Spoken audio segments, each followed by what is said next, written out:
رانا جايين باه نخدموا الجزائريين. ما جاش ودي قال لك ودي فوتي عليا باه نولي بريزيدون ولا غادي نبقى غادي يعطوني ما يعطون والو. هذا السيد غادي يخلي من الوقت تاعو، غادي يخلي من الاهل تاعو، لانه الخدمه تاع لاسوسياسيون ماهي سهله.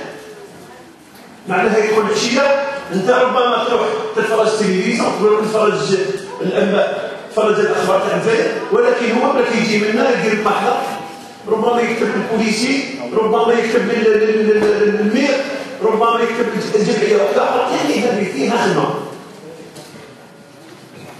نقول لكم غير برك يعني تجربه درتها. كنت في فرنسا، كنت نوصل في فرنسا، درنا تجربه، لقيت جزائريين متشتتين وكاين جمعيات، ولكن جمعيات مش متفاهمين.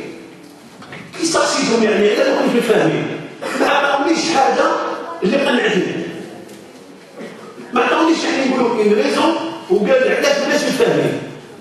هذا كنا وحدهم كل واحد خايف من الاخر. قلت لهم صح خلونا من هذا الشيء، اروحوا نجتمعوا ونديروا خدمه واحده، خدمه واحده نديروها ونشوفوا رواحنا اذا نجحوا ولا ما نجحوش.